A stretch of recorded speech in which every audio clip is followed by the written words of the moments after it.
Drama की ढाल को अच्छी तरह से कार में लाने से सदा खुश रहेंगे। नथिंग न्यू, कुछ भी नया नहीं हो रहा है। 5000 वर्ष पहले माफिक रिपीट हो रहा है। मुरझाएंगे नहीं। अगर सदा ड्रामा की स्मृति रहे तो कभी भी मुरझा नहीं सकते। सदा खुशी बुद्धि तक नॉलेज के रूप में नहीं। कोई भी दृश्य हो, अपना कल्याण निकाल लेना चाहिए तो सदा खुश रहें। कोई भी दृश्य हो, लेकिन इसमें मेरा कल्याण कैसे समाया हुआ है वो चिंतन करो। ऐसी श्रेष्ठ भूमि पर आना अर्थात भाग्यशाली बनना। कौन सी श्रेष्ठ भूमि? नहीं, मधुबन की भूमि है? इस भाग्य को सदा कायम रखने के लिए सदा अटेंशन, स्थिति सदा एक रस रहे।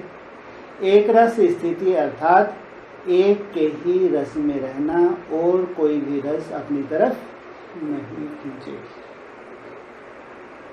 अगर किसी भी अन्य रस में बुद्धि जाती है तो एक रस नहीं कहेंगे।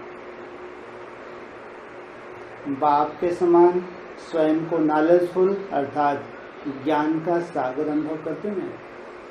ज्ञान और ज्ञान का सागर कितनी गहराई होगी सोचो। नॉलेजफुल अर्थात सदा सत्य कर्म करने वाले, व्यर्थ कर्म नहीं। हर कर्म में भी क्या हो? तुम्हारे हर कर्म में क्या हो? सत्यता समाई हुई हो। कैसा भी कर्म हो, अगर सत्यता समाई होगी तो क्या बन जाएगा? क्या बन जाएगा? क्या बना दोगे? सोने की दुनिया बना दोगे। वो ही कर्म है। अगर तुम कर्म श्रेष्ठ बना देते हो, सत्य कर्म हो जाते हैं तो दुनिया बन जाती है सोने की। और दुनिया में कर्म कर रहे हैं तो कैसी दुनिया बन रही है? घोर नरक होता जा रहा है। नॉलेजफुल अर्थात सत्य कर्म करने वाले, व्यर्थ कर्म नहीं। झाड़ू लगा रही हो, यह सत्य कर्म है या व्यर्थ कर्म है? सत्य है ये। हाँ, अगर तुम याद में हो, कोई भी कर्म हो गया, योग युक्त हो, कर्म कैसा हो गया? अलौकिक हो गया। जब सत्य बाप के बच्चे हैं, सत्य की स्थापन करते हैं तो कर्म भी सत्य होने चाहिए ना। एक भी कर्म तुम्हारा असत्य ना हो। बोला, कर्म, संकल्प सब सच होने चाहिए। सच तो बैठो